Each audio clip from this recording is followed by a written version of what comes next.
Hello, welcome back to the JRB podcast with myself, Ryan Levine, joined here with Jeff Jones and Bowden Temnick. Hey.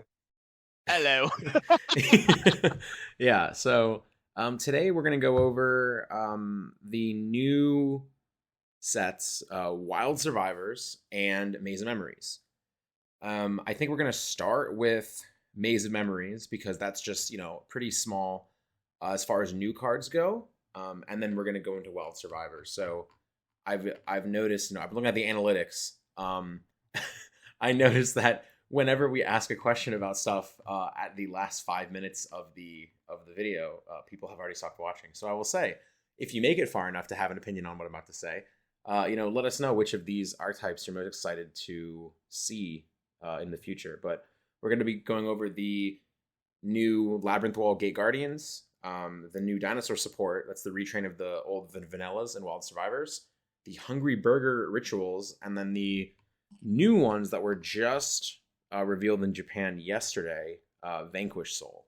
So I guess we'll jump right into the Gate Guardian stuff. And I know that, Jeff, I think you liked Gate Guardian more than the rest of us. I was really hype on getting these new cards. Yeah. I obviously I know going into it that they probably aren't going to be very good, but again, I was kind of hoping maybe they would just be really good for Gate Guardian support. And I think one of the cards is extremely good, and the rest are just make me very sad.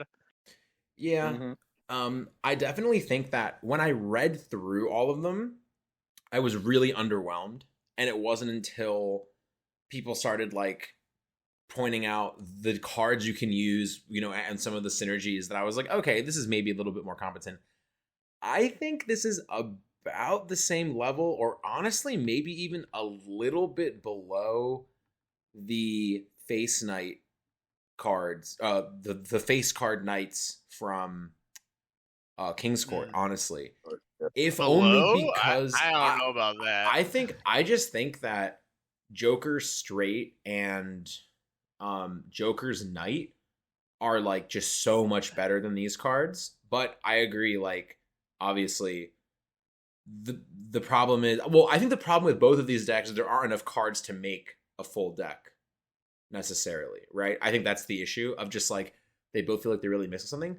But this is the second time that we've had a TCG world premiere archetype of this type of thing, right? Where it's just one of the collector rare sets, and stuff like that. And yeah, maybe these are a little bit better actually the more I think about it. But I think I think they are. I just feel like what you try to end on in the other deck is not nearly as good as what you can end on in this deck, and what you can end on lets you continuously end on the same things for the rest of the game once you're set up, right? Sure, yeah. Which I guess what I said is when I was reading through these cards initially, they seemed not super strong.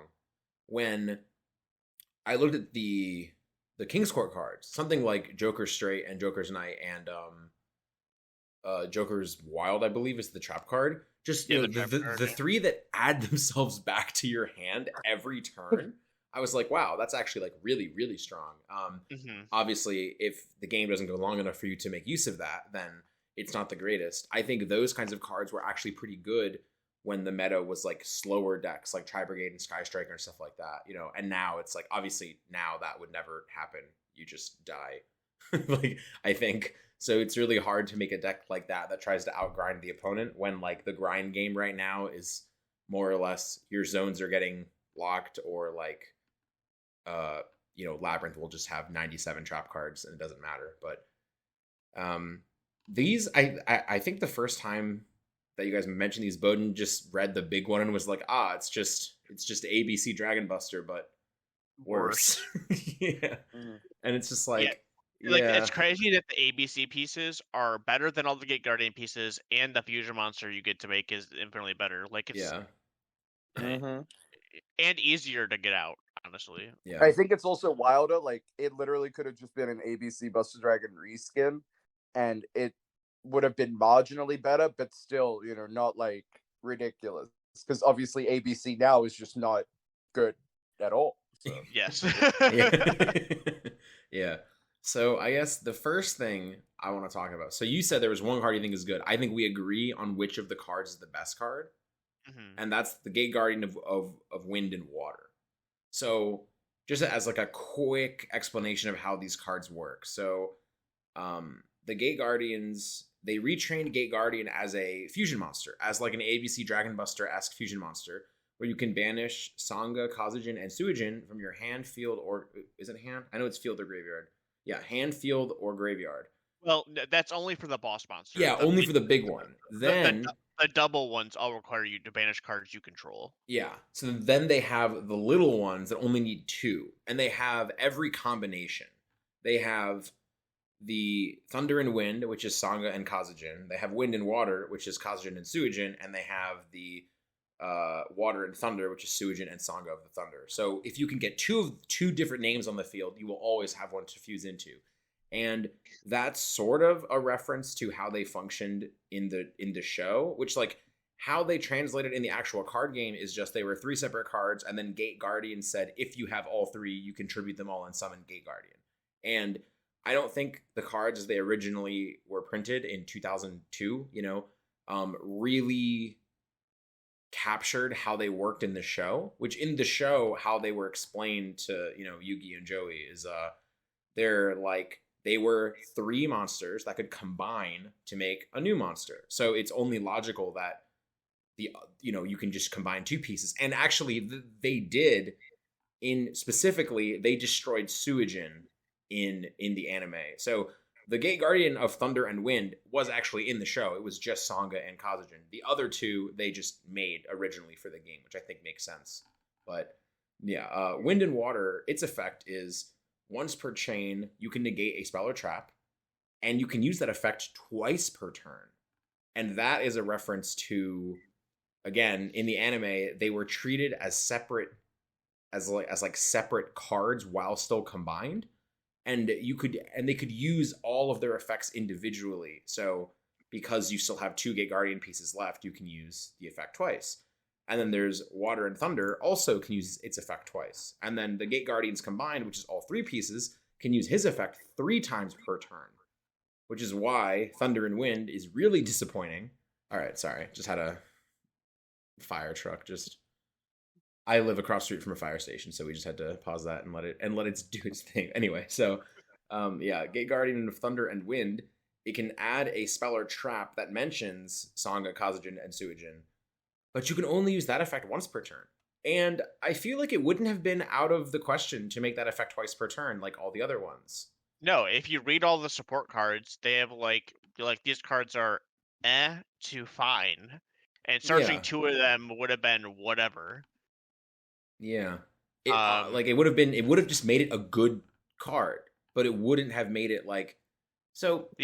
I would have just said like you can add up to 1 spell and or trap from your deck to your hand that mentions Gate Guardian cards, but they have to be different names. Yeah, so but you would get 2, and that would fit the lore of like, you can negate a spell or trap twice per turn. I can't believe they let the spell and trap one be twice per turn. That's actually crazy to me. I'm glad. I think that's fine. I think it being once per chain also kind of balances it in that they can play a spell and chain Chalice and you can't negate both and that's right. Whatever. But still, the fact that it is twice per turn is obviously very strong. Because at the end of the day, your deck has to have Suijin, Kazugen, and Sangha of the Thunder. Probably multiples of most, if not all of them. Yeah, I'm okay with my opponent playing one of Kazugen or Sangha of Thunder, but definitely 2 each of the Suijin and Kazugen because that makes the best one, right? Yeah. So it's fine. I've seen a couple videos of this deck being played, and it was kind of interesting. The support cards, I think you mentioned earlier that you can use Prisma, and that's kind of crazy. That's actually very good. And then one that I think is interesting is Magician Souls, because Kazugen is a spellcaster. Mm-hmm. So you can send Kazugen to summon Magician Souls, so that puts Kazugen in your graveyard. And then you can the other mechanic, because the fusions have to banish the cards from your field, the other mechanic a ton of these spells and traps have is they will put Gate Guardian pieces in your back row. They will put them from the Banished or your deck or wherever into your back row, and Magician Souls can send them to draw more cards. And the Spells and Traps, you banish them from your graveyard to put a Sangha, Kazajin, or Suijin, in your hand. I think you should put them in your hand, right? And not on the field. Yeah. For which one? So the Spells and Traps, they banish from the graveyard to get Sangha or Kazajin or Suijin back. Yeah. So you can send the Spells and Traps you search from the one fusion with Magician Souls, or you can send the field spell, which will put a guy in your spell and trap card zone with Magician Souls, and you can just draw cards. But something about that real quick is that the field spell is not once per turn, so you can activate a new copy and place another piece into your spell and trap card zone. And they have like a searcher for the field spell. They have the Shadow Ghoul of the Labyrinth, which is kind of neat.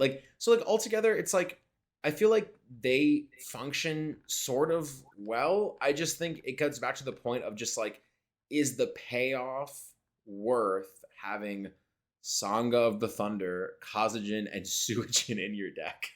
And I truly just don't think the answer is yes. But, that's fine. I don't think anybody was expecting, this to be the best deck, right? No one was expecting these to be, broken, absurd cards. But I do kind of agree with you. I wish they were slightly better. I actually just truly think I wish the Thunder and Wind guy searched twice. I just don't think that would have been out of the question. I think it would have just made this deck better and not outrageous still.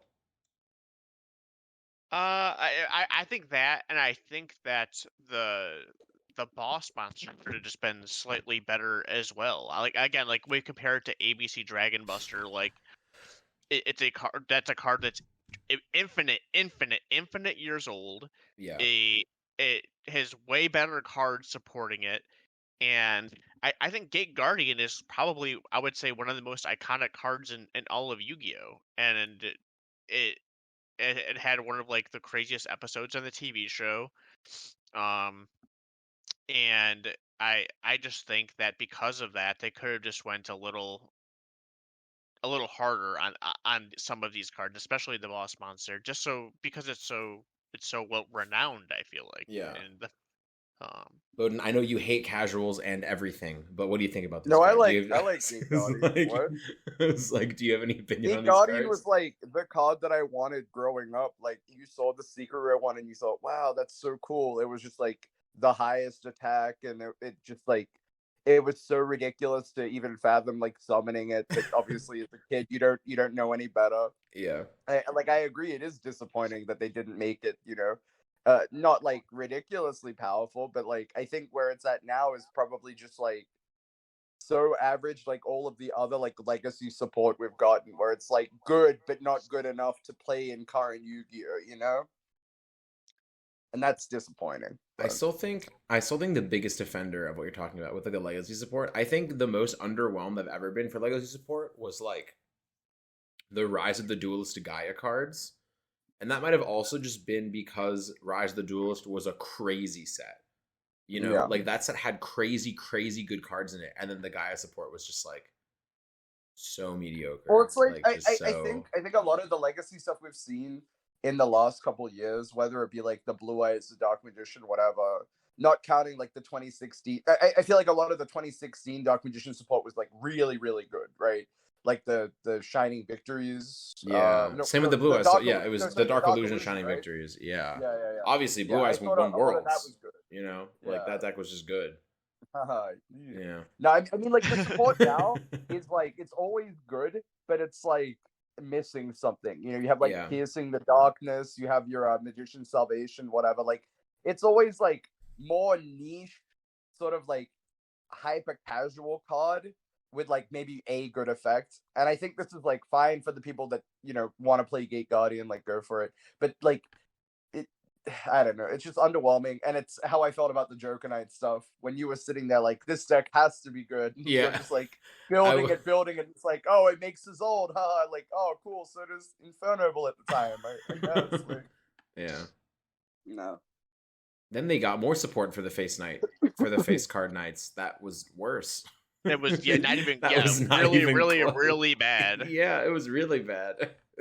The second wave of support was even worse. I was so excited for that too, because I was like, oh man, we're finally getting more of the cards. Maybe they'll actually be good now. And then they were just like all unplayable, and I'm like, no. And I wonder, like, when Japan gets these, will they get another Gate Guardian card? I don't think so. They didn't for Kingsport. They just got a second wave that we also just got in like a pack. Yeah. Like, they didn't get like a promo, like jump promo for the Jack's Knight. They just they just got them and then did nothing with them for 7 months and then got more cards, like unrelated almost. But yeah, I don't know. Like, all in all, these are not like terrible. What I think is like fascinating is they're all low rarity in this pack. Yes. Like, actually fascinating. These are all low rarity. These are all rares and supers. There is no ultra rare. And to the best of my knowledge, none of these are collector's rare either. But I don't know. I think regular Gate Guardian, like the original Gate Guardian, is collector's rare, and then like the boss monster new one is not collector's rare. Yeah, I don't think so anyway. I'm pretty sure it's not. And I think this set format is not very good. No. I hate. First of all, I don't think it's good. I hate the way it's structured because it just always seems like when you have like a deck building set, right? And I feel like there's 3 archetypes, and you're always just like, oh, like this is fine.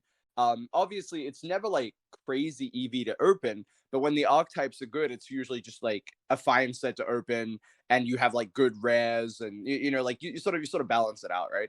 Then when you have a set like this, and it's the one archetype that's mid, and then a bunch of like reprints scattered out, you really struggle to like justify even looking at the set. That's like the biggest issue. It's like, oh, I'm gonna open it and get Baron. It's like, yeah, it's like one card in this set, and you will literally make, pennies on the dollar each time you open it. And obviously, like, the intent for Yu-Gi-Oh! Is not to, like, make money every time you open a product, but I feel like you lose a lot more if you open this product and you don't pull, a specific card like Baron or like a collector version of something, and it makes it, like, really, really awkward. So I would maybe like to see them restructure it. Honestly, I kind of just wish they would go back to the way they did these kind of sets before with, like, in the other deck building sets, like with Sky Striker or Dasa, where you just had supers and secrets, and then some cards are short printed. Like, I wouldn't even hate that. Like, I agree. I don't think I would be upset. It would also like give you some considerable like rarity bumps in certain spots too. Like Angler is just a rare. Yeah, like that's I cannot believe Angler is a rare. I feel like that. I feel like not so having a super rare Angler at this point, very silly. I know, that's so crazy. That one baffles me that's a rare. And like Wind Up Kitten is ultra again. Like that one's silly. That's crazy, but whatever. And the thing about that is, like, it's an ultra rare spot. You get like 3 to 4 ultra rares. I don't like that. I didn't know it was ultra. I thought it was a rare. What, I'm not Wind gonna Up Kitten? Hearing that's ultra now is disappointing. Oh yeah.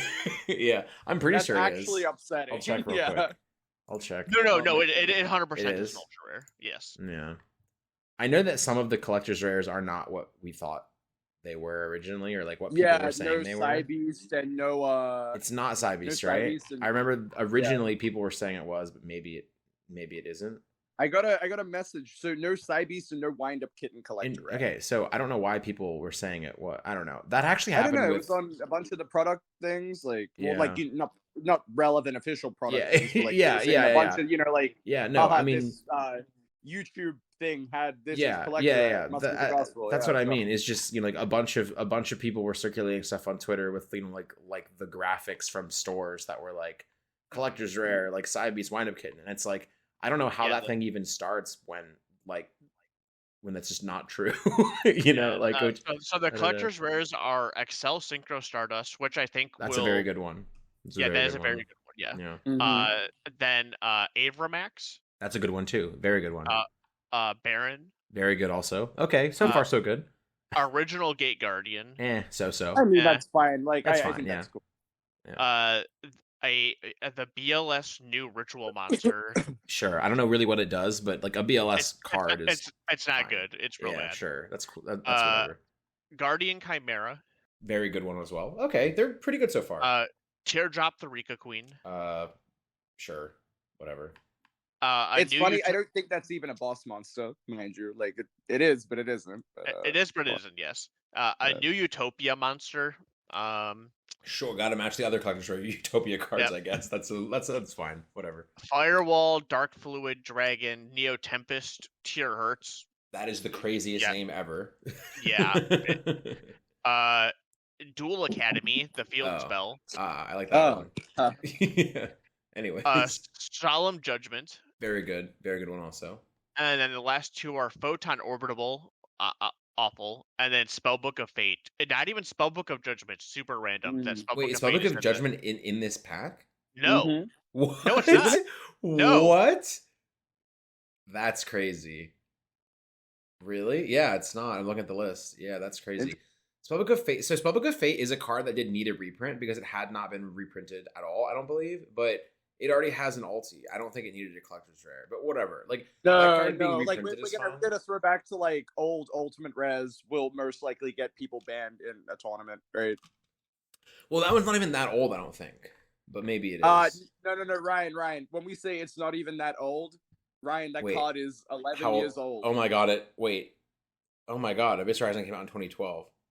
Yeah. Oh my god. Existential Crisis. Oh my god. Yeah. Oh my god. That was November 2012. Oh my god. Okay, granted, I think obviously, yes, I understand what you mean when you say that card is not that old, because that would be a card that would have been we were talking about Volcanic Shell earlier, and that was like Force of the Breaker, and that's like real old. So yes, that is 16, 17, 2007. It was 2007. Yeah, 2007. Yeah. Right, 16 years old. Very funny. Ugh. Yeah. We were talking about Force of the Breaker because, or we were talking about Volcanic Shell because that's a reprint in the OTS in the next Speed Duel OTS pack, and we were just talking about that how like that's like a pretty good reprint, but that was off camera. That was before we started recording. Just so nobody's like, wait, did I miss them talk about Volcanic Shell?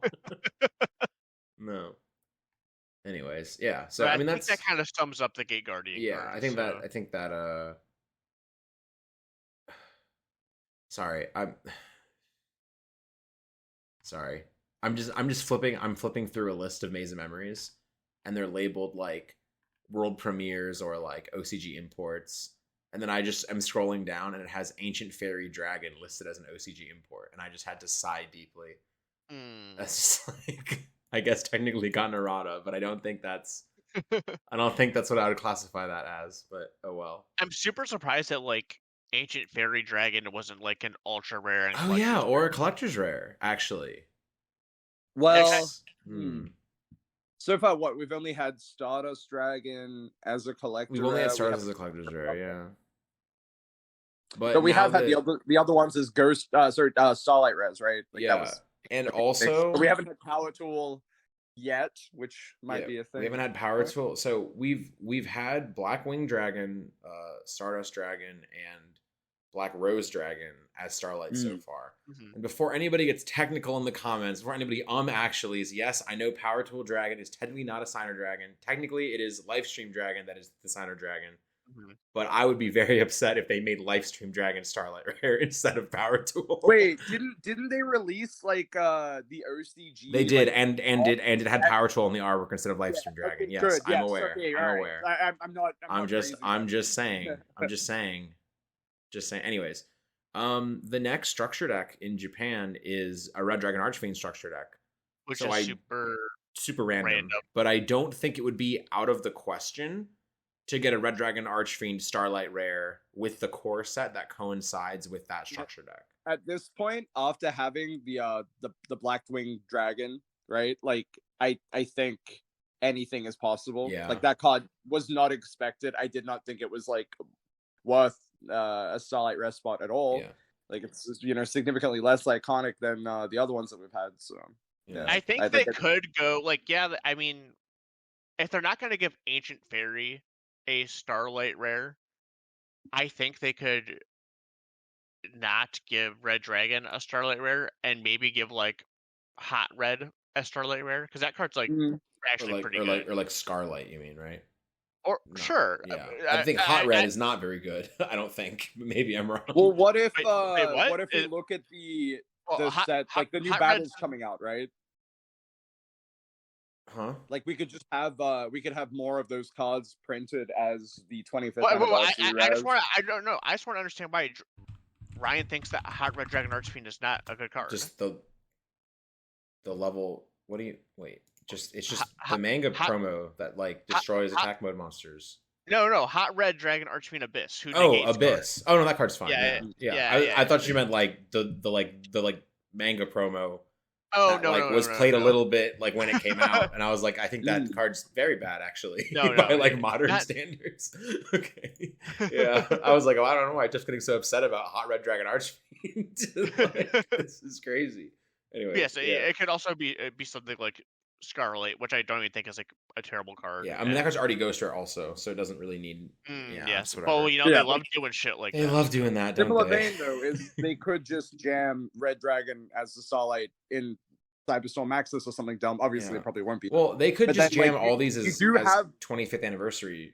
Yeah, that's what I mean. Like you could just have that in like literally any set for the next like 2 years, right? Like you could just have like the battles is going to have multiple Starlight Cyberstorm Access. Are you guys ready for another Starlight of Fireball Dragon? I was waiting for it. Yeah, potentially. I would be so upset if we get Fireball Dragon again as another high rarity. Another high rarity.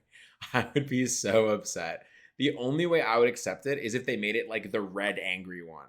Because then we have like the blue one as the Ghost Rare, the regular one as the ultimate, and then the angry red one as the Starlight. I wouldn't even be accepting of it then. I'd be like, oh my god, another card that no one's going to play. Yeah. Okay, how about Decode Talker Starlight? Heat Soul Starlight wouldn't even be that. That would actually be fine. I would be okay with that. But I wouldn't expect it in a core set. I would expect that in a side set every single time. Yeah. All right, we got really sidetracked before Wild Survivors. So let's talk about Wild Survivors. Yeah, that will happen. So Wild Survivors is another, presumably for us, it'll be another one of the, like collector rare, like rare and super and ultra sets, just like Maze of Memories. But maybe, but it'll also be coming out during the 25th anniversary, so we might get the 25th anniversary rare. That is true. We might. Yeah, we might. They haven't really been super clear on how they're going to do. Do those. Trade offer. 25th anniversary collector rare. Haha. Yeah. So the only set they've been very clear on how they're going to do 25th anniversary or quarter century rares or whatever is the Battles of Legends set for this year. They've just said very clearly there's going to be a bunch of reprints. It's going to have quarter century secret rares. It's going to be sick. Like that's the official pod description. I wasn't even prepared for it. It literally says it's going to be sick. We got Dante, quarter century Dante. It's going to be insane. Shit's crazy. That's just what it says. I didn't even make that up. So for Wild Survivors, it's not out in Japan yet. It'll be out in Japan soon, I think. But we finally know every archetype. And we are still missing one card from the Hungry Burger deck and one card from the Vanquish Souls deck. And if history repeats itself, it is the best cards of both of those archetypes. So I want to point out that usually that is how it goes. Yeah. However, it is not how they did it for the Dinosaur deck. The Dinosaur deck was the worst card. The Dinosaur card, they revealed a Monster Reborn when they probably should have just revealed that spell card that searches and pops stuff. As the last card? Yeah. As the last card, yeah. Yeah. But, so with the Dinosaur deck, they didn't do that. But the, I guess we'll see what happens with the Hungry Burger deck and the which should be a ritual monster, I think. Yeah, based on the numbers. Codes. Yeah. And for the last card for the new deck, the Versus deck or the Vanquish Soul deck, should be some sort of spell card. Probably I would guess a field spell or a continuous spell. Yeah.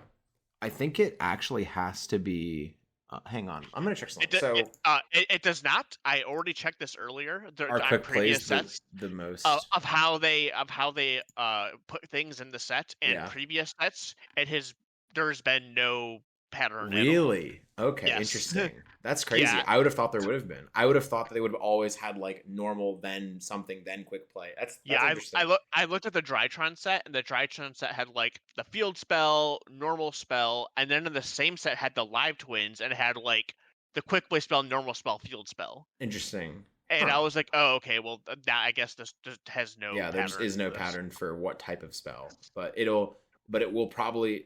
has to be either an extra card or a spell, and it seems very likely it'll be a spell, which we'll get to that, I guess, when we get to that deck. So the dinosaur deck, I don't think there's a whole lot to say about it that hasn't already been said. It really isn't like an archetype. It's just kind of like more support of like the destruction based dinosaur deck. It's pretty generic dinosaur support at the end of the day. Yeah, it's not like an archetype, like, which is like, all the cards are kind of cool. I don't like the art on the Xyz monster. It looks like Drill Man from Mega Man Battle Network. I said it. I was brave enough. What are they called again? So I can bring I don't remember. Oh I do not remember what they're called. Wild Survivors Dinosaurs. Yeah. Because I can't use Yu-Gi-Oh! Wiki right now. Yeah, Transcendrake, yeah. Yeah. Oh, God. Yeah, Transcendrakes, novellas, which I'm sure I'm pronouncing that.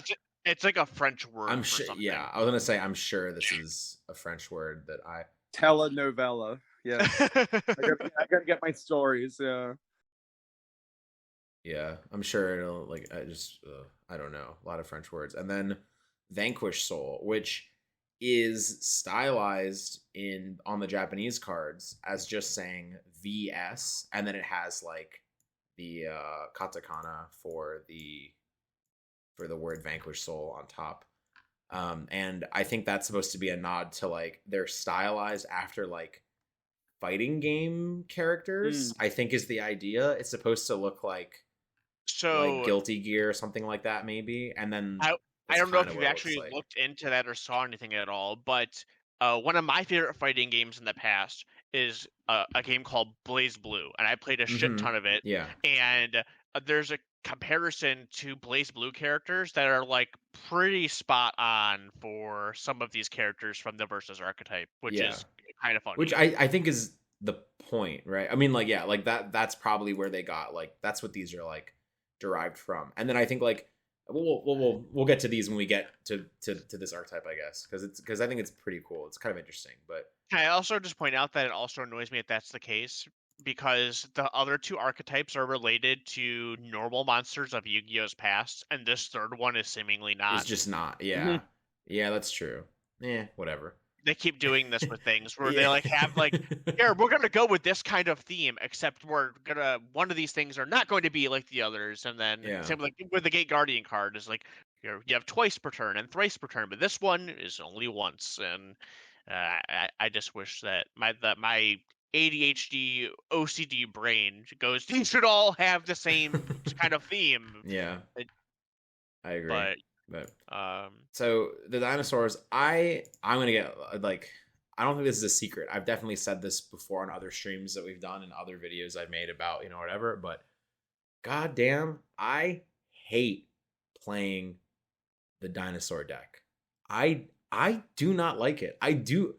If you put an Oviraptor in my deck, I'm scared. I'm frightened.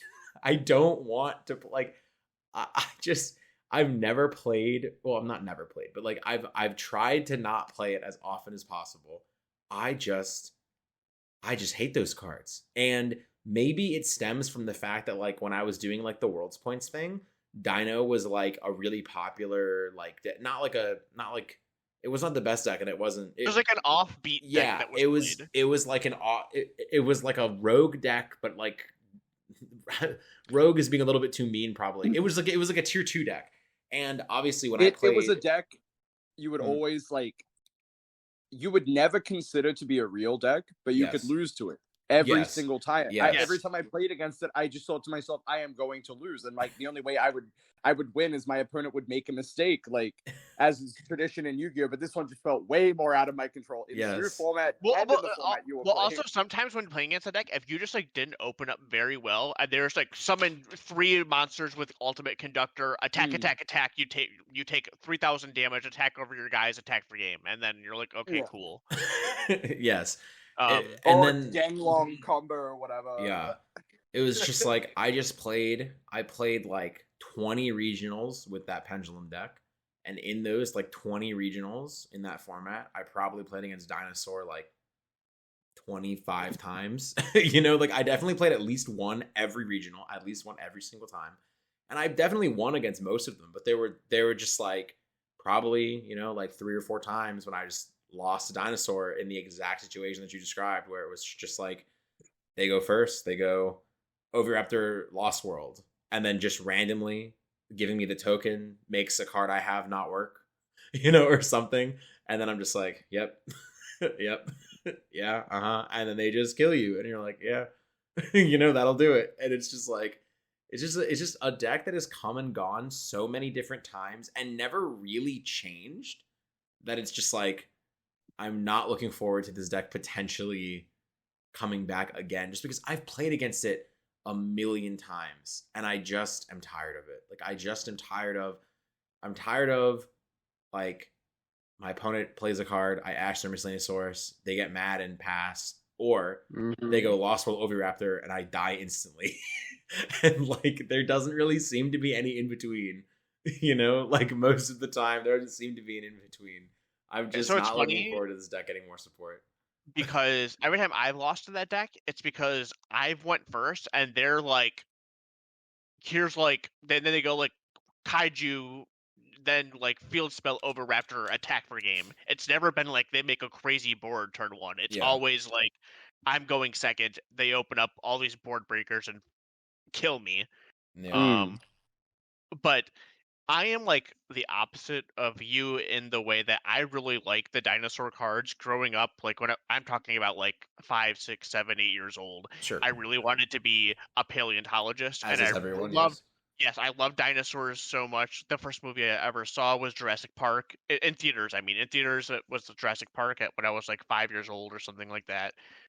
You can do math on how old I am. But so I really like the dinosaur cards, but as is tradition to you, kind of when I play against a deck in the tournament, I am very mad.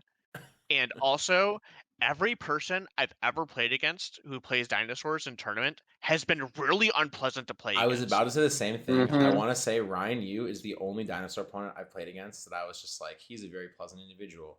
Like, yeah, and I'm talking like out of like the most, I don't know, like 10. I can think of like 10 times I had to play against dinosaurs, and my opponents were like very not cool to play against. Yeah, I know you. Yeah, I know the feeling. Not to say there are not other decks that I've played against, obviously very unpleasant opponents, but dinosaur for whatever reason seemed to be the one where it was most consistently true. Yes, but.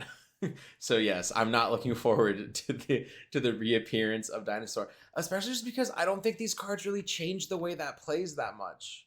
No, you know? It doesn't. It just gives you like more ways to get your stuff going, like more combinations of baby plus card equals game. Yeah, which is what I don't like about that deck. You know, that's what I don't like about it. Is that at least Misk is still at 1 for now. I'm assuming that card will never go back to more than 1. Well, you know, we assumed that last time too, and then it did not. So, anyways, yeah, not a whole lot on the dinosaurs, just because I think it's very derivative stuff that already exists. Like, and it's just kind of like, if you've played against Ultimate Conductor Tyranno before, then you know the drill. It's gonna happen again. Yeah. I gotta say, this actually reminds me, when we played Mexico last month. I remember the first round that we played, you were playing Kashtira in the team event, and I look over, and your opponent just gives you a Lost World token, and I thought to myself, oh my god, Jeff is gonna lose round 1 to to Dinosaur because his Kashtira deck got a token, and we're all gonna scream. And then you didn't lose, but I was just like, I was really afraid. It's funny that you mentioned that because I forgot about that, and my opponent was actually not unpleasant playing that deck. My opponent also didn't speak English really, so he might have been unpleasant and I couldn't understand it, but I doubt it. But as far as I'm aware, he was perfectly fine to play against. Yeah, of course. Okay, so let's move on to the ritual thing. So this is actually funny because we talked about the possibility of like a Hungry Burger retrain. I want to say like 2 months ago. Yes. Just like at one point we were just talking about like, well, it was when they first released these cards, and they were like, it's a ritual deck, and it looks like it's about food. And Ryan and I were like, what if they just did a Hungry Burger deck? Hungry Burger deck, yeah. Mhm. And then they showed this during our catastrophic time of trying to go to YCS Mexico. Yes. So Ryan was in Texas, and I was in Ryan's home, basically in bed. And I messaged our group chat. It was like, Ryan, they did it. They actually did it. Yes. And then here it is, this Hungry Burger archetype that actually is like, I think, pretty good. Yeah, like I think this is significantly closer to the needed power level, like to be playable than the Gate Guardian stuff, right? Like as far as like a retrain of an old deck, right, or like an old card, it's like these are significantly closer to like a modern Yu-Gi-Oh, even if it isn't crazy, but it might actually just be like a good deck. We're still waiting on the last card, so we don't know where all the pieces fall. But if I remember correctly, the mechanics of the deck are based around tributing your opponent's monsters, which like the idea is like you're literally cooking, right? Like, and the opponent's monsters are the ingredients or whatever. Like that's the idea. And then the Hungry Burger eats all of them because the trap card like tributes your opponent's monster if you control Hungry Burger. So I think that's the idea. Yes, which is fun. Like that's fun. You know, I like that. But I don't remember. The field spell is crazy. That I do remember. The field spell is just very, very good. Very good. Yeah, the field spell is when this card resolves, you can add a recipe card from your deck or graveyard to your hand. And once per turn, you can place one ritual monster from your hand to the bottom of the deck, draw one card. And during your end phase, you can target 2 cards in your graveyard, including a recipe card, and place them at the bottom of your deck and draw a card. So it just seems like a very, very good field spell. Yeah, exactly. The thing I'm mostly looking forward to, if this deck is even a little bit good and anybody tops with it, I'm just looking forward to the let him cook memes. That's all. That's all. Yeah. I'm all here for it. It's just, wherever it ends up, I'm here for it. And I'm trying to see. So this is card number 34, 33, 32, 31. What is the missing card? I definitely I can tell you in a second. 28. So we're still missing 2 cards from the dinosaur stuff, but it's all gonna be reprints because it's like the dinosaur stuff. All the last dinosaur card. Yeah. Okay, so it's card number 36, which means it's a spell. It's a spell. It's another spell, and it's probably a third ritual spell. It's probably a recipe. Yeah, it's probably a third recipe or a recipe fifth. Card, because there are 2 more. There are 2 recipe traps, so it's probably a third recipe spell, probably. And the recipe spells are called the fish recipe, the meat recipe. So maybe it's like the vegetarian recipe or something. Yeah, something like that. I'm sure if we like analyze the artwork of all the ritual monsters, we would like have a better idea. But I'm not gonna do that. Oh yes. I'm not gonna analyze what each ritual monster is cooking. Okay, the level 2 ritual monster has chicken on his plate, but I guess a meat recipe constitutes chicken as well. So maybe what's that? Do you know what that one's name is? No. It's okay. These names are crazy. Confitress. Okay, yeah. So Confitress de Novellas. On the recipe cards, it says the corresponding ritual monster. So like the meat Oh, the meat one it has to do with Confritas des Novelas. and then And then the other one the is fish Novelas. recipe. The fish one is Burra Balis. So that is That's the level 1. the level 1. So maybe the So level we have the 1, 3. the 2. So the level 3 What is the is 3? What does the 3 got on his plate? We can I enhance can't. the image. I'm looking at it right now, all No, blown up. The Yu-Gi-Oh.jp watermark is covering his plate. What is he cooking? No. Okay. It looks like some type of roast dinner. Also, hold up. The Yu-Gi-Oh! Org thing is like breaking Yes, it down for me. it says Pan-fried foods, poulet. yeah. Poulet is French for pan fried foods.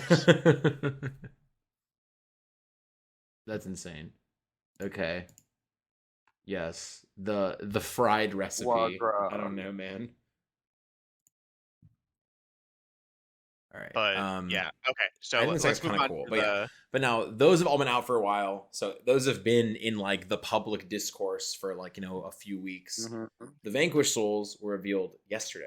And people probably have only been talking about them for, a day now. So assuming this goes up, less than 24 hours after it's recorded, we should, this will be pretty current stuff. So I have not personally seen anyone build this deck yet or try to talk about this deck. Like I've just read them and evaluated them, and then we've talked about them a little bit. I don't know if you guys have seen any like other stuff. Yeah, I mean, about it. I saw people on Zodiac Duelist talk about it, and I've been looking at YouTube all day for people talking about them. People on Zodiac Duelist seem to think pretty mid, pretty underwhelming. YouTube videos have been pretty positive, but I don't know if that's because they're content creators and they're Yeah. trying to like be hype about something. Uh-huh. I know my first reaction originally. I read them once, I read them twice, and it took me to the first 2 times. I was like, I just don't think these cards are very good. Then the third time I read them, I had realized that I was misreading the Link monster wrong the entire time, and I was like, oh, actually, I think that these cards might actually be pretty good. And I think Ryan seems to. Ryan thinks they're. I think that it could be pretty good. Ryan is pretty sure that they're amazing. Yeah, And I don't know what I don't have a basis for saying that really. I just like so okay, how about this? Just like I think the machine one is insane. That is like I think the machine one is like one of the best cards I've read from like one of these weird decks in so long. Like I read the machine guy and I was like, surely I read it wrong. And I read it again and I was like, no, this is just what it does. And then I, like I read the machine guy and then I read like the Link one. I think I read the Fire Warrior Stratos guy, the machine one, and the Link monster, and was like, I don't have to read anything else. This deck is broken. And then like I just every other card I read that was like just okay, I was like, it's okay, the machine guy will carry. Like the machine guy is too good. This deck has to be nice. I think like the dragon guy's pretty good too. I think he's like very reasonable. The big dragon. so the gimmick of this deck is first of all that they're based around different attributes. Mainly, they are based around dark, fire, and earth attributes. Very weird attributes. I think that's kind Yeah. of interesting. That like, well, I guess if you think about it, like fire and water are counterparts, and earth and wind are counterparts, and light and dark are counterparts. So they took like, so they don't have like a fire and a water. They have like a fire and earth and a dark, almost like. But they don't have That is any like touching attributes. You mean? yeah. Which I feel like maybe if they make support for this deck, it'll be like the other team is water, wind, and light, right? Especially if it's like a fighting game motif where it's like your 3 characters are fire, earth, and dark, and like the opposing 3 characters are like wind and water and light, like maybe. But that might just be me reading way too far into it and just creating patterns where they don't exist. All I know is my man Vanquish Soul Heavy Borger is going to be the best card of 2023. I'm calling it now. So Ryan thinks that. I think this card is just good. I don't think it's absolutely crazy. Well, first of all, I want to keep talking about with the gimmick of it. Mhm. First of all, it has to do with those attributes. Also, it has to do with um, things in certain columns. So, particularly, two of the monsters blow up things in columns that they are in. And the third kind of gimmick is that I guess the larger versions of the cards let you bounce your own monsters back to hand to special summon them from your hand. And that is the most interesting aspect of that to me because, I always talk about this with Max. One of my favorite things in Yu-Gi-Oh! Is being able to bounce your own cards back to hand. However, every time that's ever been good in Yu-Gi-Oh, cards have basically gotten banned or like errated. Like Gen X, I like Birdman, Brionic. Basically, being able to bounce your own cards back to your hand always ends up being broken, unless they're like super, super, and like even like Giant Trunade and stuff like that. You're talking. You want more like Trickster, Lycoris level of like. Right? Yeah. No, like Yeah. I think that when I like Trickstar, I think being able to have like those tricks as quick effects are like really enjoyable for me. It's sort of like a blink effect, right? Like sort of like Wind Up Rabbit, Strike Ninja. Those cards are really cool, but they have like the added restriction to it, like archetypal, where it like tags itself out like a gladiator beast with less restrictions. I like that in concept too. I can agree with that. Those are always just like they seem like they can do the coolest things, you know? Yeah. Like activate effect, chain torrential, activate effect, like Nibiru, chain link 1, tag out, like chain link 2 or something dumb, right? Yeah. Yes. Sure. Yeah. Maybe not in this situation, but like when it is appropriate, yes. Yeah. And kind of like to go along with like the element thing, they all have some sort of, you can reveal different elements of your hand or different combinations of elements to get effects. And so they have a generic kind of like when this card's summoned, add a Vanquishing Soul monster that's not himself from your deck to your hand. One says you add a spell or trap.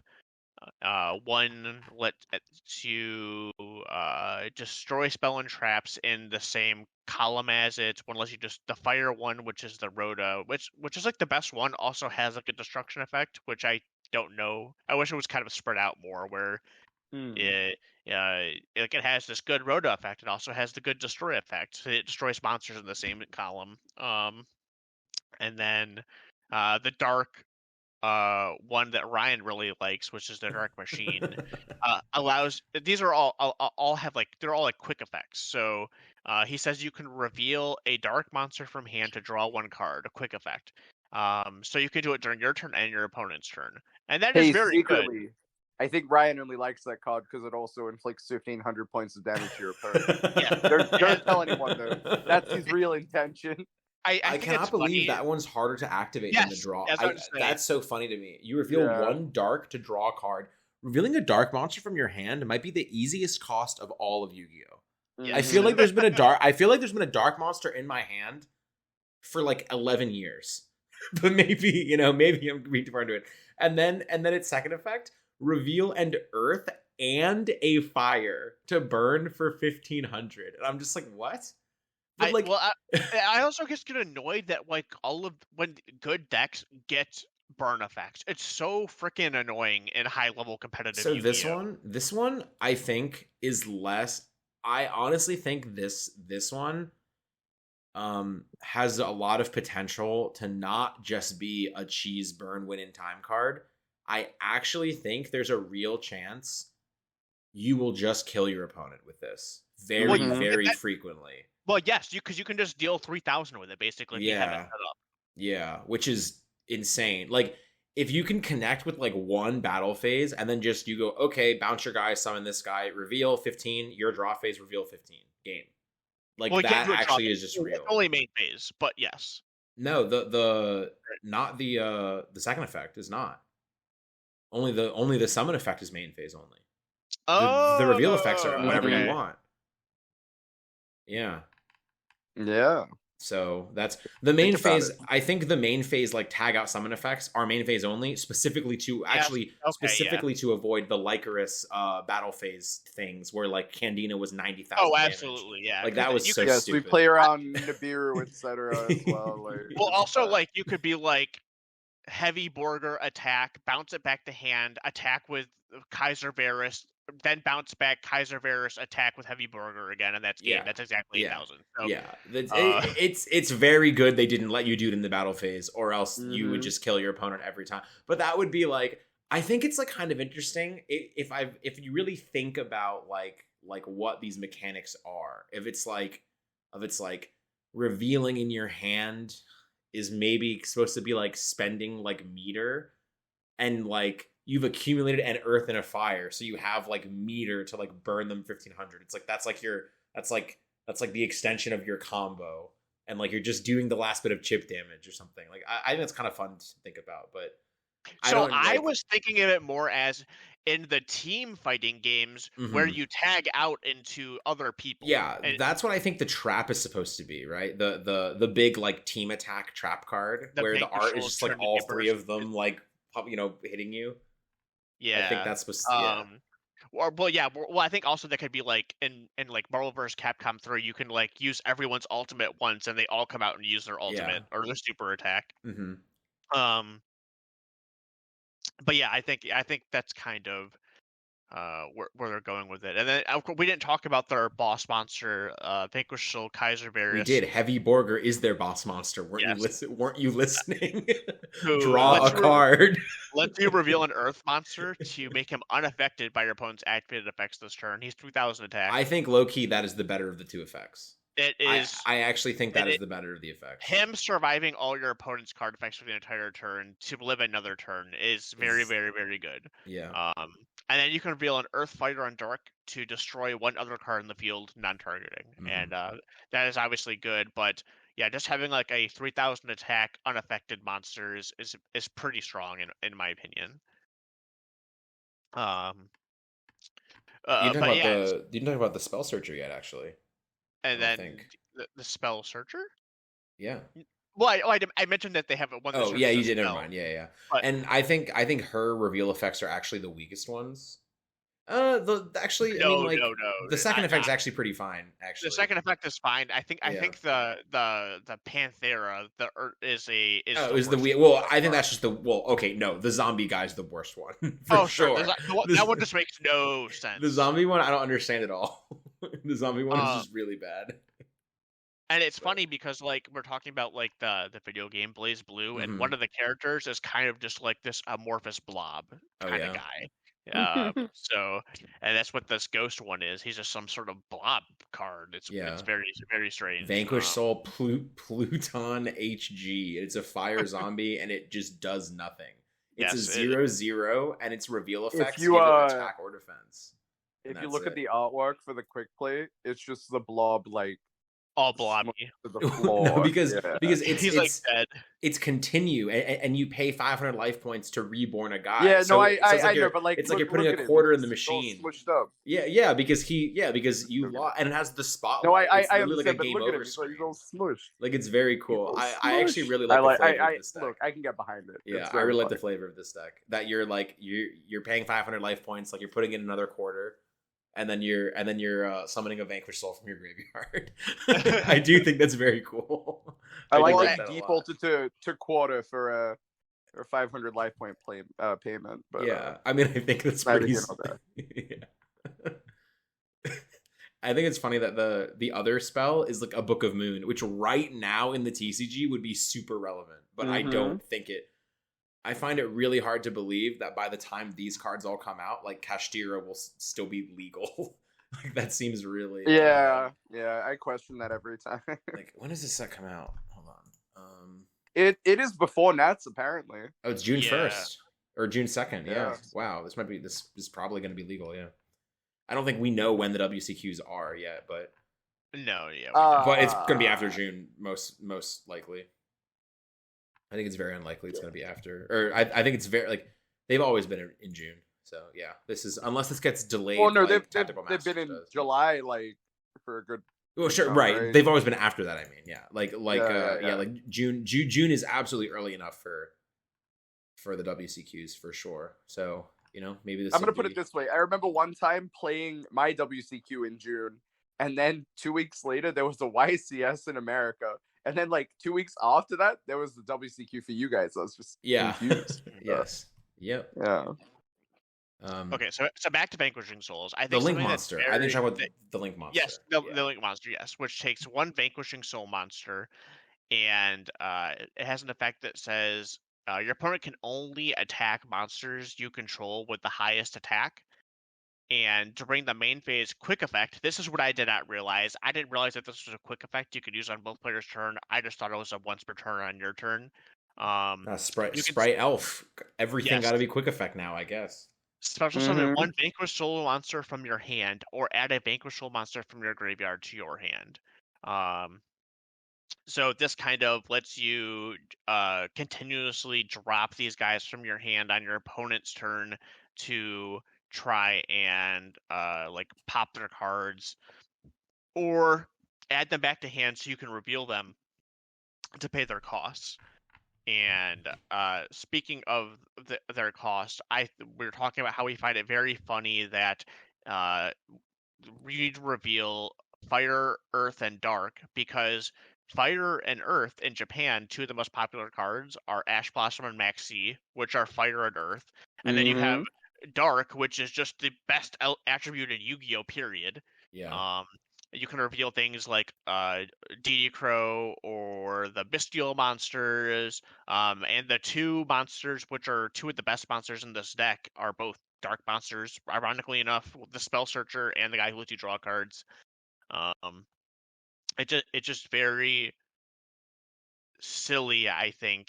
I don't know if silly is the right word. It's just very convenient that the things that you can reveal are just some of the most played cards already. I mean, it's probably by design, right? Like I imagine, sure. I imagine they wanted it to be easier. Or it will be harder for us because we do not have Maxi, which is hilarious to say. And the reason I think it'll be harder to reveal an Earth for us is I think the Earth monsters, like the Panther one, definitely the Fire Blob I'm not even going to talk about because he's just unplayable. Like I truly don't think you play him. Like I just can't imagine. Maybe you play one because he's the only other fire, and you have to search a fire with the fire guy. I don't know. You just bounce him back, and he's a fire, so probably not. But or make the link and add him back, and he's a fire, so probably not. But it's like the only Earths you have access to are the Panther, which are definitely the worst one, and then the big dragon guy, which is going to be the one on your field a lot of the time. And you need to reveal an Earth to make the big dragon guy work, so that is like the or issue. Destroy a card. Yeah. So that is the issue I think that the TCG is going to have to solve, in that we're going to have to play additional Earth monsters because Japan definitely just has Maxi. So it's much like I just can't imagine. Like I think it's so funny. You summon this guy, and then you go effect reveal Maxi to make him unaffected. Okay, new chain, activate Maxi. And it's just like, I guess, like literally, I guess, man. And so for us, we don't think that this is going to end up being able to be done. But wait, sorry, I just realized something. If you can summon I was just hating on my man's the zombie blob. I was just hating on him. I was dragging his name through the dirt. Yeah. And unfortunately, I must admit, you might just play this one. You can summon him during your opponent's turn if you control no monsters. So you can just summon him when you're going second, and then you can bounce him back to one of the good ones. You can get Heavy Borger going on your opponent's first turn. You can draw a card on your pretty good. You can draw a card on your opponent's first turn. Maybe I had you all wrong, Vanquish Soul, Pluton HG. Maybe you deserved better. Maybe I was just hating. I don't know. I don't know how relevant that'll actually be, but that's... Speaking of how Japan has Maxi, something we do have is 3 copies of Kashtira Fenrir. We might not have 3 by the time that we get the set, but that is something to note. And I think something also to note is that if we do, something you can do is play a single copy of Rise Heart, which is a fighter, which gives you a fighter to reveal as well as the ability to make a rank 7 Xyz play if needed. And none of these things lock you into anything, And which is good. Borger's level 7 also. The best And one. yep, yeah, Order is level 7 as well. Um, other monsters you could play to fill like these roles of fighter in like Earth are like Ghost Spell and Kurikara. And I think as far as like good Earth monsters go, in the next set, something we've seen a lot of in Japan recently is the very splashable Super Heavy Samurai engine. And I'm not sure if Ryan or anything really knows what that does, but they're just a very splashable engine that like lets you kind of make synchros. And they're all Earth, so I think that could be something you could see in this deck as well. Yeah, because you definitely need Earths in this deck, because right now, just looking at it, I would definitely, you play 3 of the Monster Searcher. So we were talking about how there's definitely still a card left for this deck. The one card they haven't revealed based on set codes looks like a spell card. So far, none of the spells or traps are consistency cards.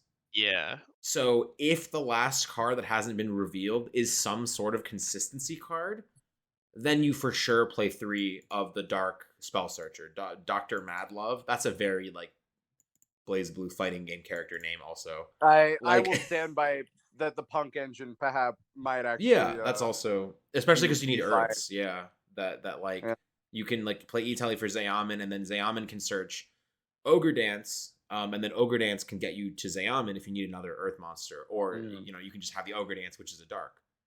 So and that's an extender. Well, you also like if you play like a heavier Punk engine as well. It's like you have I don't think you'll be able to do that. Maybe you could. Who knows? I mean, maybe we could like, make some synchros. I have a basic deck list up on my thing right now, and the whole point of drawing cards is to be able to like I think draw into hand traps and playable cards. And if you're just drawing into Punk cards or like engine, I don't think you're meant to play this deck as like a combo deck. And I think that's what the Punk cards do is they turn your deck into. Ironic, you're not supposed to play the fighting game deck as a combo deck, but I think you're right. Yes, but I do think you're right. I think you're meant to play footsies, Jeff. I think you're just meant to like Enria, right? Where it's just like, yeah, your Ziaman turns into a Dark or an Earth, right? Because it'll just add Ogre Dance, and then you have the option to like make synchros that aren't terrible, probably. But then you just talked about a heavier engine, and I don't think you can do that. Like both engines, right? Like that's the ideal. But like the last card that I think I want to talk about before we move into talking about the fields or potential of like a field because spell we do keep saying field spell, but it's like we have no idea. Like we're gonna explain why we think it's a field spell after this, and what like. I hope it's a vanilla, and you're all wrong. Is that so? The best monster in the deck is a Fire Warrior, so it can be searched by Rhoda, but can also be searched by Infernal Arms Durandal. So you can like. There's a lot of 2-card combos you can do by having that in your deck. So if you open up with like Dr. Madlove, which searches a spell, and then you use Durandal to search your deck for the Fire Warrior guy, you can get like almost your entire engine going from your go ready to go. But other than that, we want to talk about how the bigger monsters on the deck have a very strange clause, which to us made no sense until we talked about it about an hour ago. Well, all the cards have that same clause, every single one, which it makes sense for the other ones. I will say it. So, but yeah, like all of them have the. I guess explain the clause, but then we'll get back. Okay, yeah, they do. I thought it was just the bigger ones that bounce back. That's all of them. So all of them say that you can only use each of their effects once per turn. Also, you cannot activate both of this card's effects in the same chain. Which makes sense for the fire guy. It like I guess I mean not makes sense, but like it makes logical sense of like that means you cannot normal summon it, attempt to activate the search effect, and then chain the reveal effect. Right? Like you can't do that. Why you can't do that? I don't. That would be probably fair if you could, but it makes logical sense. Well, you're saying that it makes sense, but why does that make sense? Well, no, I mean, like, based on how it's That's worded. the only one that could chain link 1 on the field and then chain link 2 quick. I'm not. I'm not saying it makes sense. They'd give it that restriction. I'm saying like just the wording of its restriction is logical. Then the exact same wording is on the big ones. It says you cannot use them in the same chain, and it's like, well, one is an on-field effect, one is an in-hand effect. How would you use them in the same chain? Like, you know what I mean? Like how would you even do that? Yeah. Also, just the ones that that tag out from hand, which are all say you cannot target basically themselves on the field. They all say a different type, so you can't go like heavy burger effect reveal chain the other one in hand to bounce the other one back or something like that.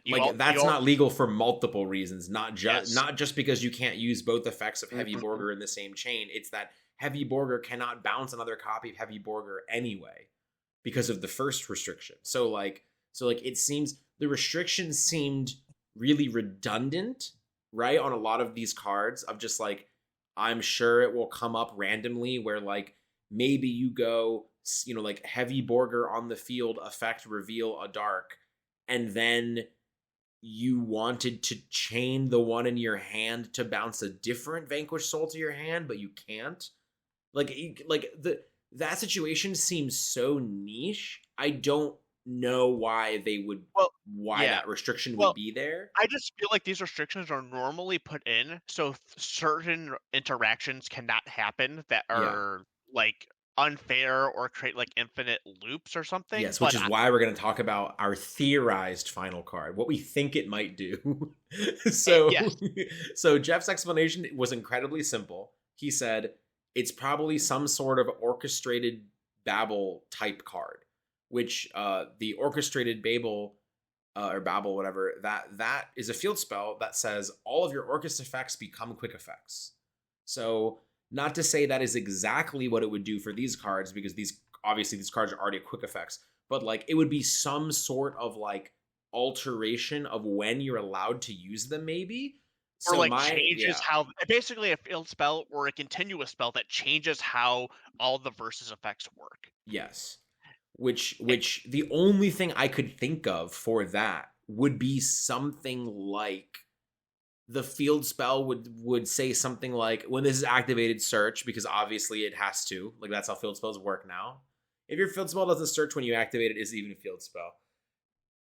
And then maybe it would have some weird clause like, you can reveal Vanquish Soul monsters in your hand to activate their effects or something. Like, I don't know how that would work at all, and that wording makes no sense, but it would be the type of thing where like maybe the way it changes how the card would work is it would let you like reveal the guy in your hand. Like you would reveal Borger in your hand, and then that would let you reveal a different dark monster to trigger Borger's effect to draw a card or something ridiculous. Like that would be the type of thing the field spell would have to modify in order for these restrictions to make logical sense, I feel.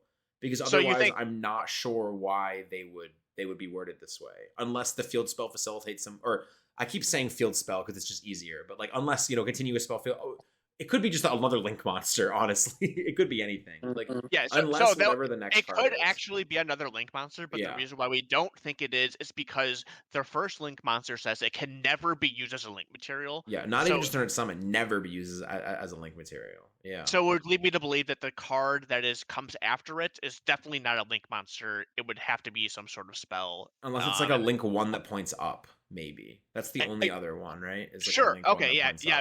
Another link one. Okay. Yeah. I guess it could do something like that. Yeah. Another link one. That would be interesting, I think. Yeah, but those are, and then maybe its effect maybe would be to modify, like something that I think like, or maybe an idea I just had right this second is like maybe instead of modifying how they function in your hand, maybe it's another link one, and the link one is like an earth that points up, and it says something along the line like how this link one is like resource based and it like adds back to hand and like summons them.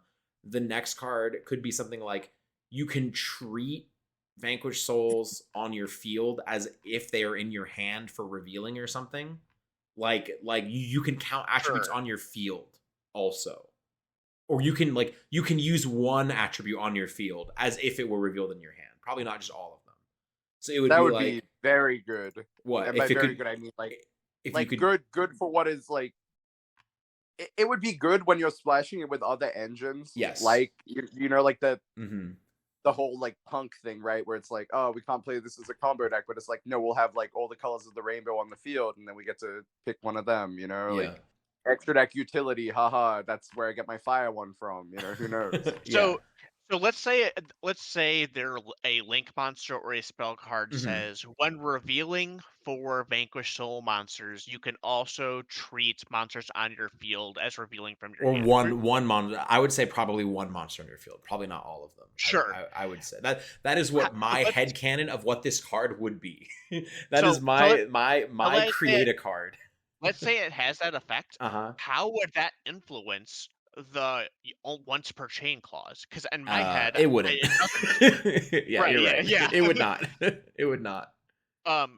So something I think if this goes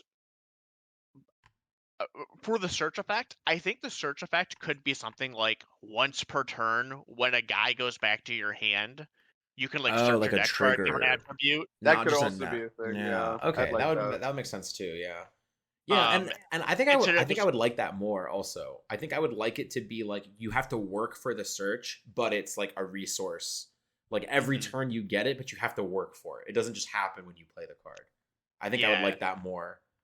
So like once returned, when a versus monster returns to your hand by a card effect, you can add a different versus monster. Oh, that would be really good. Yeah, I would actually like that card. That would be okay. We've had a bunch of good ideas of what this card could do, and now it's gonna not do any of these, and I'm gonna be so sad. It's gonna be real bad. It's gonna be terrible, and I'm gonna be so upset, and I'm gonna be like, man, I had such a cool. The other options is just like the super generic like archetypal, haha, this is teleport. You know what I mean? Like, yeah. Those are the ones that aren't as fun to theorize because like every archetype ends up getting something like that.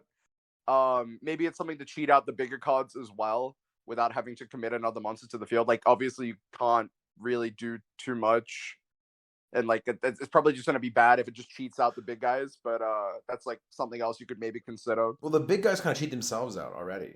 Well, like no, just like not even having to return a guy to your hand. Maybe it's just like just summon it or something just irrelevant. Or it could also just like just trying to think. Maybe it's just like continuous. Like you can bypass the main phase restriction. It's just like cheats all of them out. Like return one, summon one from your hand, and you just get the replacement there. Like that could be something as well, but that might just be like too crazy. So like you just give everything the option to tag out, so you can tag out into like the little like level 4 dude, the fire one. Like you can just cheat that out itself. Like gives everything that instead of just the big guys. So maybe that's something. Yeah, I really don't. It's just really strange. Actually, okay, no. I have another one. It's just like you figured it out. what if it is just like Jeff said, like a instead of a search though, like a multi-roll effect. Like each time you've tagged a card out, so you tag out twice, and then it's like Punk Jam Session or like multi-roll or one of those ones, and then it just checks it at like the end of the turn, or so you just draw a card or something ridiculous. Like each time you've tagged a Vanquish Soul back into your hand, like draw a card. I feel like because they have a monster that draws a card already, it's very unlikely to have a draw card. But I think you might be on the right, not on the right track, but I think something that has potential to where like tag out and then add, right? So like, but like tag out and then add up to the amount of times you've tagged out, and obviously like tagging out more than once is like not super likely, but maybe like it'll just help you facilitate the attributes in hand, right? Like just like any search spell after you've actually started playing might just like make more sense if it's Yeah. something like that, because then on your opponent's turn you'll be loaded up with different attributes from like the archetype, and then you just reveal them Yeah. and then get all the benefit, right? I feel like that would be too good. I feel like you would Yeah. have 30 cards in your hand by the end of turn 2. Yeah. Something I've been thinking about. Well, you would restrict it, obviously. Like, is you would like- have some like hidden ability. So like this did end up sort of being how Sky Striker got played anyway. But do you remember when Sky Striker was like first revealed, and then we saw all the cards had the restriction of like, if you have 3 spells engraved, it does an extra effect, and people were just really tunnel visioning on like, how do we get 3 spells engraved? And it's like, well, like, oh, you'll 2 just table of contents. play cards. Yeah. You know, it's like, well, Just play the maybe game. you'll play your 27 spell card deck until you get 3 cards in your. And I think it's like, you know, we haven't talked about like, oh, you know, like these are the monsters you can play, you know, that to give you, you know, like attributes. And I'm looking at all these cards, I'm just kind of thinking about them more, and I'm just like, I think as long as so if it is a spell, which I'll for the sake of this argument, I'll assume it's a spell. If it's a spell that provides any sort of consistency boost at all, whether it be an E-Tele type effect, a Roto type effect, anything, which would mean that the spell searcher then becomes a starter. So then you have the spell searcher or the monster searcher or, you know, like other stuff to really get started. I think by turn 2, you will just have all the attributes you need in your hand to do every effect, and it will be easy. If you went uninterrupted, yes. Yeah. You can have all of them. You will just have all of them, I think, like fairly consistently. As long as your turn resolved, you will have all of them, I think.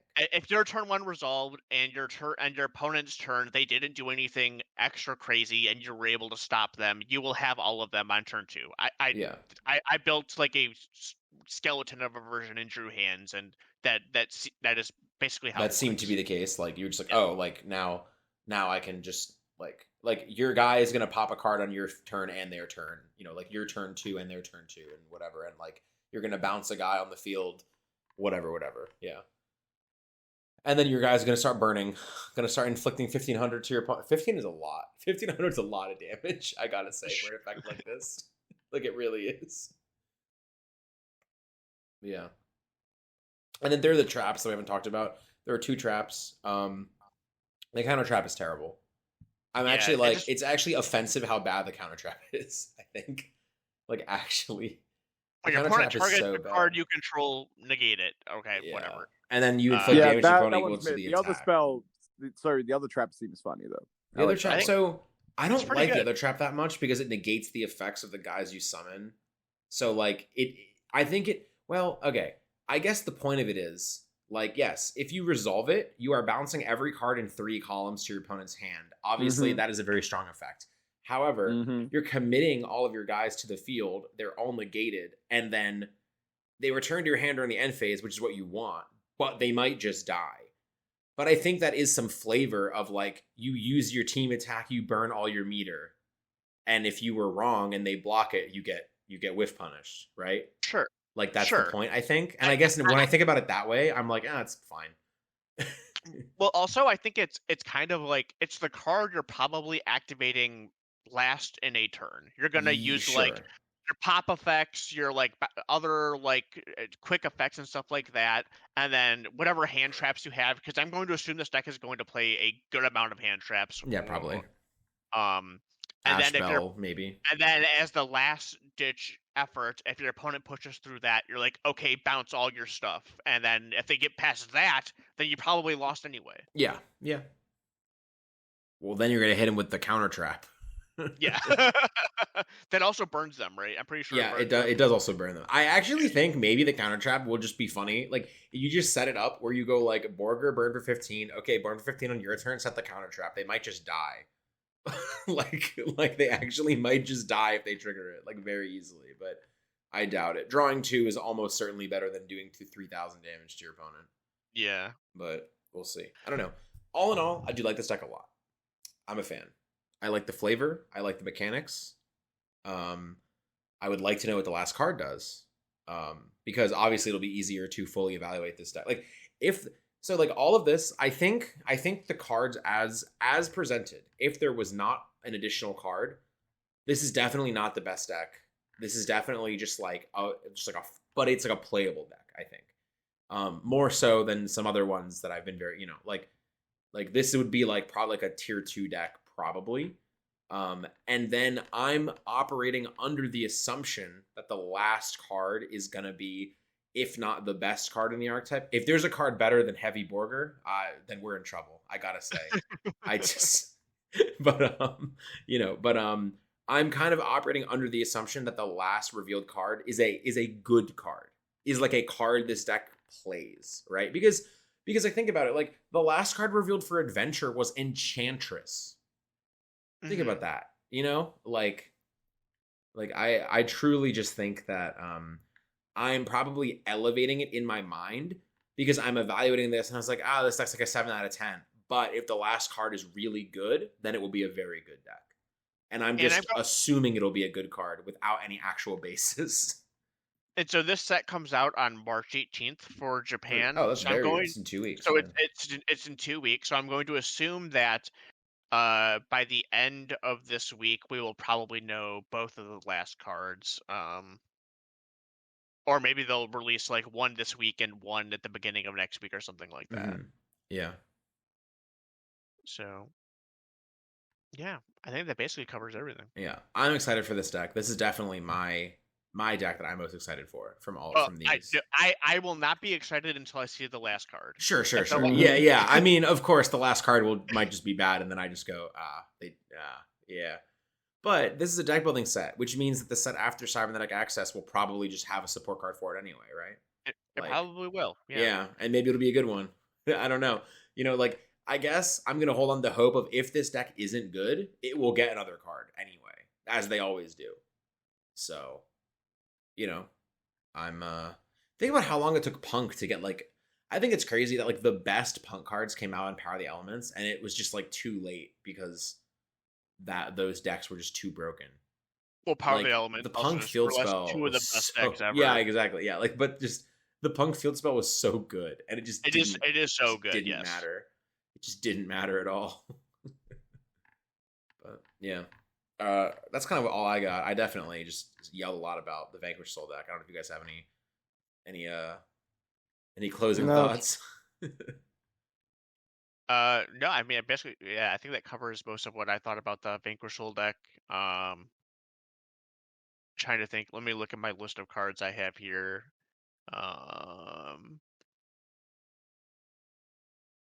Yeah, I mean, outside of one other small thing, I guess, regarding cards you can use. We talked about how the Infernoble Arms Durandal you could use with Fire Warriors. One of the Mikano cards, Makanko, is also a fire monster and lets you deal with the equip cards and stuff as well. And, that's true. Because this guy's a warrior. Raisin's a warrior, so you can assault it. Yeah, you can assault. Yeah. So there might be something there as well, but yeah, that could be interesting. Yeah. But other than that, yeah, I think that's basically everything. All right. Thank you all for sticking with us. If you're still here, then, my question at the beginning, which of these 4 decks are you most excited for? I'm a little bit disappointed that we waited until the end to talk about Vanquish Souls because you will have to sit through us talking about the other decks for an hour before you get to the cool stuff, but, because I think this is the coolest deck. But yeah, so, which of these decks do you like? And any ideas for anything we missed when talking about kind of the Vanquish Soul deck specifically, was any obvious thing that we missed. But one thing that I'm just reading some stuff now about it is basically if this is a fighting game, type archetype, surely they will have a field spell that's a stage select or something, right? Something like that. It'll be a field spell. It's just an arena at least. An arena. Okay, Vanquish Soul Arena or something, whatever, right? That'd be funny. Surely you need that. Surely that has to be there somehow.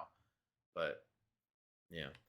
Anyways, yeah, so I don't know. I almost should we tease a topic for next week, or do we not even know what we're gonna talk? Could be anything. Hopefully by the next one we'll know the last Vanquish Soul card. YCS Peru is this weekend. Oh, so I forgot about that. We would have I guess the the results of that we can go over if there's Mhm. any like information regarding it. Maybe Jesse gets another win. Who knows? Yeah, But literally. I Yeah. think I think it's like it's kind of this not necessarily like a low point. I think it's very difficult to build a deck in such a wide format like this where everything is so powerful. So it might just be like if something cool comes from it, then I'd be a lot happier going over it. Otherwise, I feel like we're gonna see very similar to what we saw at Vegas. Like I'm in a lot of circles, and a lot of people aren't really, talking about anything particularly fun. It's a lot of Kashtira still. It's a lot of Jessia Yeah, still. I agree. Yeah, and then of course Trap Tricks, which is probably unplayable, but here we are. Yeah. Okay. Well, now we're gonna get a lot of haters because some people love that deck. And Yes. let's talk about that next time. I think if we don't have a subject to talk about, we can talk about that kind of We can because do the also boring meta talk next week. This was the meta fun. talk. This was the fun Vanquish Soul combo simulator. This You is know, like these are new cards make Jeff and Ryan excited and tickles yeah, our until they brains. become unplayable and are not good. Hey, But I'm excited for new cards. Only when they're in English. heavy Borger. There's such a big gap between I us know. actually getting them where I just get bored in between. You Yeah. know? Like, yeah. I'm telling you, this machine guy is gonna run the game for like a year. I promise. I'm declaring I it hate now. you. He'll be the best card in the game. yeah, it's your I will symphonic feel warrior strategy. so happy revealing this. You have no idea how happy I will be every time I summon this card. I will have the biggest smile on my face. You should just play Salamangreat. So Every time I will literally, okay, the emotion that I will radiate, how excited I will be to draw a card for basically no cost, will be the energy in which a Clifford player pays 800 to search off of Scout. I'll be like, draw face, effect, anything? just reveal, draw. Okay, go. Like, that'll be me. I'll be so happy about it. I know. God damn it, Ryan. I know. All right. Anyways, thank you all for listening, and let us know what your favorite card other than Heavy Borger is, because that's obviously your favorite card. I will assume. What's your second favorite card from Wild Survivors? That's the question, because I know what your favorite card is, but it's okay. Yeah. So thank you all, and we will be back next week with presumably recap of YCS Peru and maybe just discussion about boring meta stuff again, because there probably won't be any fun cards to talk about. Yeah. All right. We'll see you all next time. Bye.